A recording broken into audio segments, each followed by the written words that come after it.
Hi everyone. I glanced down at my bare ring finger, sighing. This is a disaster.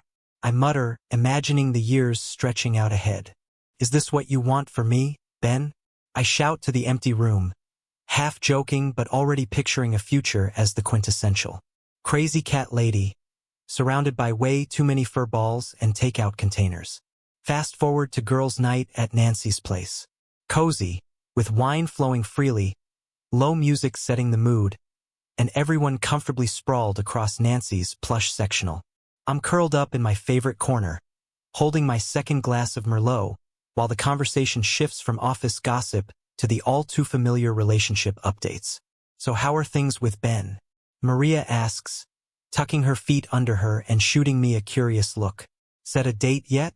I swirl the wine in my glass, watching the deep red glint in the light. Oh, it's fine. He's stable.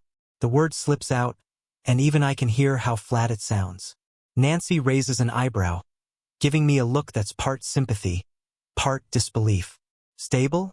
That doesn't exactly sound thrilling. I lean forward, lowering my voice even though it's just us. Well, I say with a wry smile, he's not exactly Mr. Adventure, if you know what I mean. Nothing like Alistair was. Nancy's eyes widen with intrigue. Alistair, the personal trainer, God, that guy was something else. I grin, memories flooding back.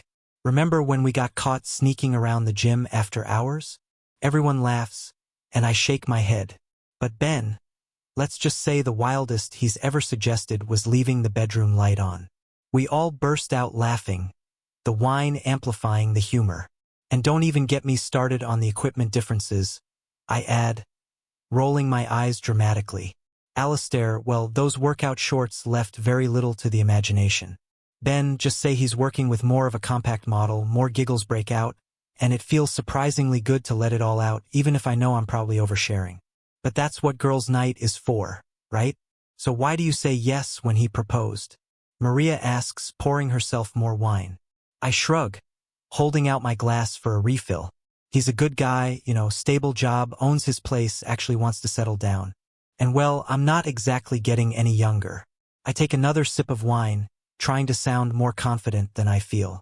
Alistair was a blast, but husband material, not exactly. Sometimes you just have to be practical, so you settled, Nancy says, giving me that knowing look that digs a little too close to the truth. I wouldn't say settled. Exactly. Even I can hear the waver in my voice. Okay, maybe a little, I admit, laughing it off, but that's what growing up is, right? Trading excitement for security. The conversation moves on to Maria's latest tender disaster. But my mind lingers on what I've just said. I'm not unhappy with Ben. He's sweet, he's reliable, and he loves me. Sure, our relationship lacks some of the adventure I had before, and maybe the spark isn't what it used to be, but that's just normal, right? Everyone makes compromises. Just then, we hear a creak by the doorway.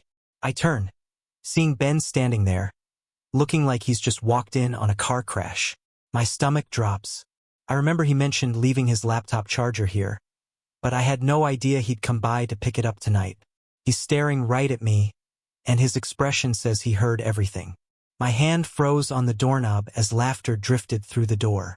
I stood there, stunned, listening as Monica's voice carried on, sharing intimate details about our relationship with her friends. Each word felt like a punch, comparing me to her ex, laughing about our private life, and finally, the hardest blow of all, that she'd settled for me because I was the safe choice. I stepped back, feeling as if the floor had shifted beneath me. The laptop charger was forgotten as I turned and walked outside, numb to the chill of the night air. My mind raced, replaying our relationship with a new, unsettling perspective. Every memory now tinged with doubt.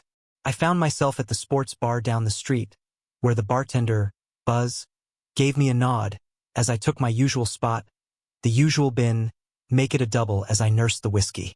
Two thoughts kept circling, each one cutting deeper than the last. First, how brutally her words had broken my trust, and second, the knowing question. If I was the safe choice for her, was she the right choice for me? She hadn't just joked about our sex life. She'd shared intimate, private details that should have stayed between us.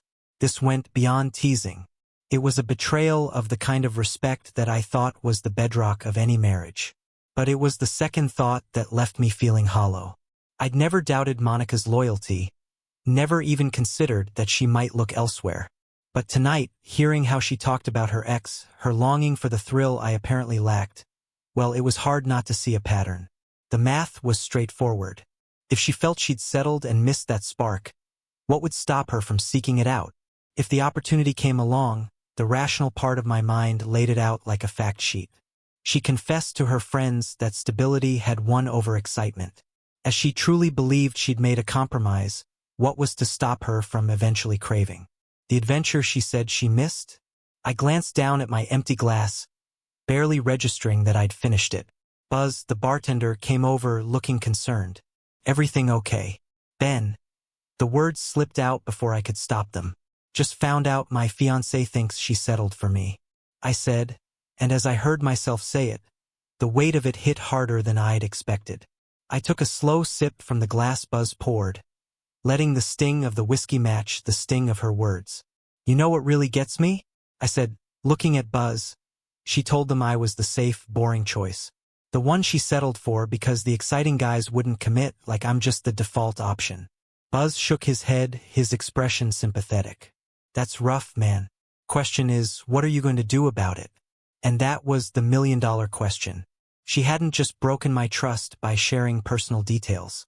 She'd given me a front-row seat to her real feelings about our relationship. How do you come back from realizing you're someone's fallback plan? That you're good enough but not enough? My phone buzzed again. Another message from Monica. "Where are you? Getting worried. Everything okay? Call me when you get this." I stared at the screen, my thoughts tangled. Was she genuinely worried about me, or just scared of losing her safety net? The guy who checked the practical boxes, but left her craving more. As my mind churned, I shook my head, getting the weight of it all settled. "You know what really gets me, Buzz?" I muttered. Buzz leaned in, ready to listen. "It's the fact that I thought we were partners. I thought we wanted the same things." I set my glass down, meeting Buzz's steady gaze. "It's not even about the details she shared. It's that she basically advertised her dissatisfaction to her friends, like hanging up a better, offers welcome sign." Buzz, who'd been quietly polishing glasses, nodded. "I've been bartending for 20 years. Having plenty of relationships and over someone settling usually goes one of two ways. They either leave when something better comes along, or stay and make both people miserable." I nodded, letting his words sink in. This wasn't about insecurity or overreacting. It was about facts. Monica had just broadcast to her friends that she wasn't fully committed to me, that she compromised to settle down with the safe choice. Changed everything. I finished my drink and stood, feeling a newfound calm. This wasn't something I could just brush off or pretend I hadn't heard. We needed to talk, and I needed to be ready for her to try to brush it off as harmless. Girl talk. But that wasn't good enough anymore. "Thanks, Buzz," I said, leaving enough cash to cover my drinks and a generous tip. I turned toward the door, bracing myself for the conversation ahead. I freeze my mind racing, but I try to play it cool. "What would you hear?" He just watches me. A calmness in his gaze that's almost worse than anger. "I heard you telling your friends that I'm your safe choice, that you missed the thrill you had with your ex." And more honestly, Monica, I couldn't believe what I was hearing. The blood drains from my face. My mind scrambles for something to say. Some way to brush it off is just harmless fun. But his expression stops me short. He's not in the mood for excuses. Then it was just girl talk. I begin, forcing a weak smile. "You know how it is. We exaggerate a little just to make each other laugh." Girl talk. Exaggerate. He shakes his head, letting out a hollow laugh. "You didn't just joke, Monica. You basically told them you settled for me, that I'm the safe option because the exciting guys weren't husband material. You laid out in detail exactly why I don't measure up to what you really want." I opened my mouth to argue, but I know he's right. I was venting, but maybe it was more than that. His voice softens, but there's a hardness beneath it. "If I'm the backup plan, Monica, I deserve to know because I won't be in a relationship where I'm just someone's safe bet." I looked down, a wave of shame hitting me. I never thought he'd actually hear me say those things. But now that he has, I realize the truth I've been trying to ignore. I wanted stability, yes, but was that at the expense of my happiness? And what about his? When I look up, his face is set, like he's already decided something. His expression doesn't soften. In fact, he looks more resolute than ever, a calm I'm not used to seeing in him. No, Monica, I really don't think I do know what you meant by it. I feel my frustration bubble up. I was venting, Ben, just blowing off steam. It doesn't mean I don't love you or want to be with you. Everyone needs a little outlet sometimes. You know? But he shakes his head, his eyes unwavering. And one thing. But the things you said, he pauses and his voice drops. It's like you see me as the safe choice, the compromise, and maybe you don't see it. But that's not exactly a foundation for a happy marriage. I let out a sigh, rolling my eyes. Are we really going to make this a deal breaker over a conversation you overheard? He takes a step back, almost like he's steadying himself. Maybe it is a deal breaker, Monica, because it's not just about what you said. It's about the fact that you actually feel that way. I open my mouth to argue, but the words don't come. He's never been this serious, this unyielding. And it hits me that maybe for the first time he's questioning us. He stands there looking at me with those judgmental eyes. Fine, if he wants to approach it this way, I'll play along. If you're this insecure about a little harmless girl talk, maybe that says more about you than me. I bet your friends say way worse things about their girlfriends. Actually, we don't. He replies quietly. We respect our partner's privacy. Oh, please. I can feel my cheeks heating up. Don't act all high and mighty. Guys can be way worse than girls when it comes to locker room talk. At least I was just joking around with my closest friends. It's not like I posted it on social media. You really don't get it, do you? Get what? That you're being ridiculously oversensitive? You're turning a silly girls' night conversation into a massive drama. Yeah, I understand it perfectly well, he says firmly. I step closer, softening my tone, trying a different approach. Baby, come on, you know I love you, you know I chose you. Why let this get to you? If you were more secure in our relationship, this wouldn't even be an issue. But something feels off tonight. Usually when I adopt this tone, he softens. Typically by now, he'd be apologizing. But instead, he's looking at me as if I were a stranger. You didn't choose me, Monica. You settled for me. Those were your exact words. It was just talk. I exclaim, frustration creeping into my voice. God, why are you acting like this? Everyone vents about their relationship sometimes. You're making it seem like I committed some huge betrayal, when all I did was have a normal conversation with my friends. My head starts to throb. This isn't how it was supposed to unfold. He wasn't meant to overhear any of that. And even if he had, he shouldn't be reacting this way. He's supposed to understand, to let it go. You're really blowing this way out of proportion. I say, trying to regain control of the situation. If you just calm down and think about it rationally. But I can see it in his face. I'm losing this battle. Honestly, it's starting to infuriate me. Who does he think he is? Making me feel guilty for having a private conversation with my friends. This is completely normal behavior. He's the one being strange about it, right? The living room feels smaller tonight. Not with an unsettling tension I've never experienced before. I stand here trying to make him see that I'm not the problem. Classic move. My eyes land on my engagement ring resting on the coffee table. I always take it off during girls' night, claiming it snags on my friends' clothes when they hug. Funny how everything suddenly makes sense in hindsight. Everyone talks about their relationships with their friends. I insist, my voice dripping with condescension. It's totally normal. Okay, he replies, keeping his voice steady. So you'd be fine if I shared intimate details about your body with my friends? Should I tell them that your box is so big and loose? Comparing you to my ex? How I settled for you. The look on her face is priceless. Her mouth opens and closes, struggling to form a response. That's completely different. How? I challenge. Because it just is. God, why are you making this so difficult? I almost laugh, but I hold it back. You know what's interesting, Monica?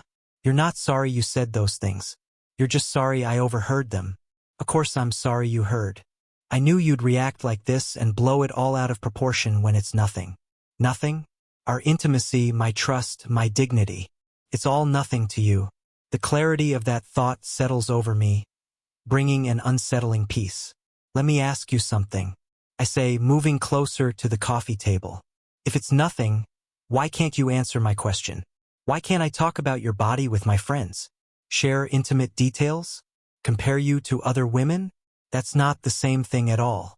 Her voice rises, panic seeping in. When girls talk, it's different. We share things. We support each other by mocking your partners and comparing their bodies like they're items at a store.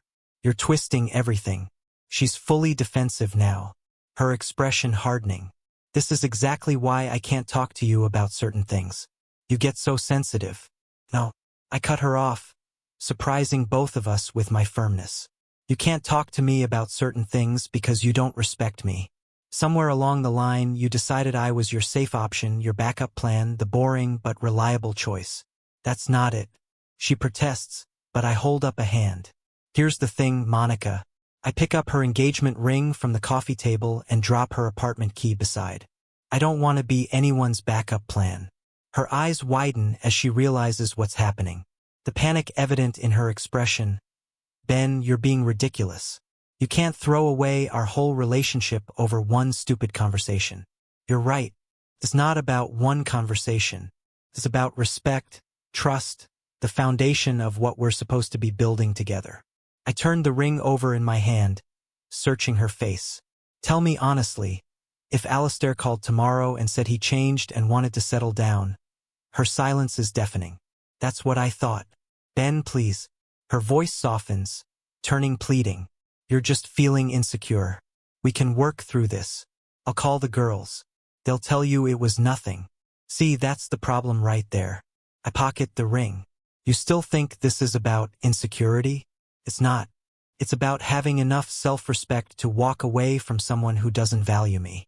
So that's it. Her tone turns bitter. You're just gonna throw everything away because your ego got bruised? No, Monica. I'm talking away because you've shown me exactly who you are and what you think of me.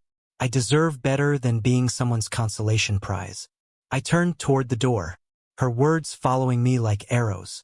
You're overreacting. This is crazy. You're throwing away 5 years over nothing.